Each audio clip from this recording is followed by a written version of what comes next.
Hello, I'm Riley Axelson, and I'm interviewing Scott Axelson, head of Run and Pump AU basketball team. How are you doing today, Scott? Just great, Riley. Good. I have a couple questions to ask you. Are you ready? Mm-hmm. First, what made you want to become a coach? Was there anything that particularly inspired you? Teaching inspires me. Is Well, that is that it? Just kind of teaching? yeah, I mean, I'm passing something on, something I enjoyed as a child, and I think the kids need something that keeps them busy, keeps them interested, and keeps them active. Okay. How did you adapt your coaching style to different players and their personalities? You know, kids come from different backgrounds and everything. Are you the same coaching style with every kid, or are you kind of different with different personalities?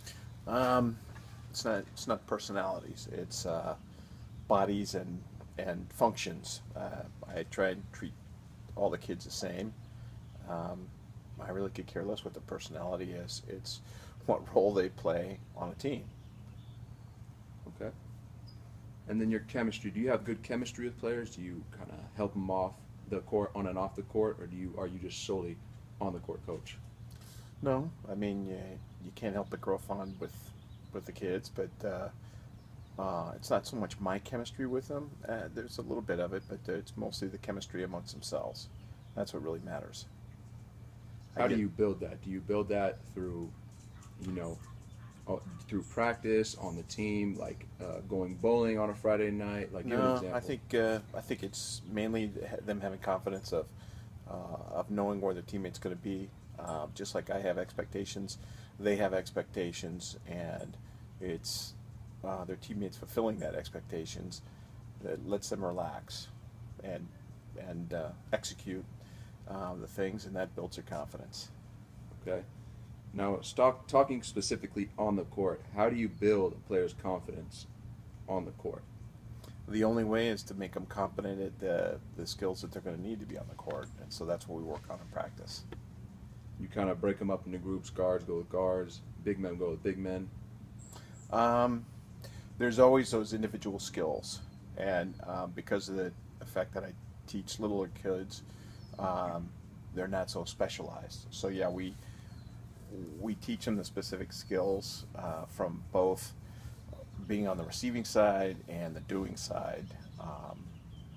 And yeah, each position has kind of a skill set that goes with it. But with these guys, they're not specialized yet. So um, they practice all the drills. Okay. How do you make a player not fear failure? Like in a pressure situation, they fear the outcome if they mess up through the fans, the coaching, the staff, or their other teammates. How do you make them not fear failure? Um, it's like any skill. You teach them. Everybody's going to fail, and you tell them that that's just an important part of learning, and that it's not failure. It's experience, and they'll pick it up. Won't see it as the end of the world, and just keep on going. It's like the police now are trained to withstand plastic bullets because they have to keep going, and it's that same kind of concept. Kids have to learn to keep going no matter what happens to them. Now, is that through talking, showing them an example, or is it kind of just taking them aside and really talking to them through the situation? No, they have to experience the situation Okay. to do it. And you have to put them in those kind of situations. Make the drills have a certain form of pressure, and if they screw up, to immediately get back up and do it again. All right, next question. What type of coaching style are you? Are you the nice, easygoing guy, or are you the militaristic, intense coach? Well, again, the kids I coach are kids, and so I'm just not a militaristic guy. But um, I think they have to clearly have some expectations, and not only for me but for themselves. And I expect while they're out there to to work hard, but at the end of the day, they're kids, and there's no need to push them too hard. Um, so I'd say I'm on the easier side, Okay. but I like to be organized. I like to have a organization and a time schedule for each practice, and to stick with that. Do you like to? So you don't want to take the love out of the game for the kids. You want to still keep it fun, but you also want to get your work done. Exactly. Okay. Next question. What do you look for as your support system, as your coaching staff? How do you arrange your coaching staff? What qualities do you look for in certain type of coaches? Ones that can teach, get the message across.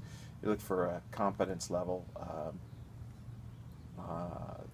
You look for a skill set. You gotta know how to teach, and then you gotta know what you're teaching. And probably more than anything else, it's to pick up the areas I'm not good at. So it's So not you like another them me. to balance you out. Yes. Yes. So before every practice, how do you map out your practice plan? What you need to work on, what specific players need to work on. How do you map that out? Real simply, it's 1/3 specific skills, 1/3 team skills, and then 1/3 pretty live execution. Okay, so And then I'd say 5 minutes each time debriefing, going through what was done right, what we need work on, and things like that. in season, do you kind of go harder a couple days, and then the practice before the game, do you kind of take that lightly? Before the game day, that practice that day before the game, do you kind of take that lighter in practice compared to the previous days? Absolutely, you want them pumped up. You don't want them too tired. It's mainly it's probably a little more intense. It's just in shorter durations, and because you don't want to tire them too much, but you don't want them lax going into it. They have to know you're building to a certain level. Okay, so just keeping them mentally prepared. Right. All right, how is your off-season training different from your season training? Off-season training for kids is not much. Try and tell them to go do something different, actually, so that they're doing something complementary, but not burning out on the sport that they're in. Like go play soccer, go surf, go do those other things. Everybody needs a break, and again, they're kids. You don't want them burned out by the time they're a freshman in high school. Okay. Do you have a certain set of code of conduct that you go by? Say a kid has attitude. If he keeps throwing tantrums, do you have, rules, warnings? What is your certain code of conduct? Again, each kid should know very precisely what's expected of them. When they break that, the best way to punish them is through playing time, the bench. So that's how you kind of punish them. And they'll know it. They'll Okay. know the reason. And lastly, how do you reward your players? Say when they get in a good situation, good week of practice, good game. How do you reward them? Through playing time. Again, it's the opposite of the punishment. That's a carrot, playing time. The stick is the bench. Okay. Well, I appreciate you taking time out of your day, Scott. Thank you so much. Well, you're welcome, Riley.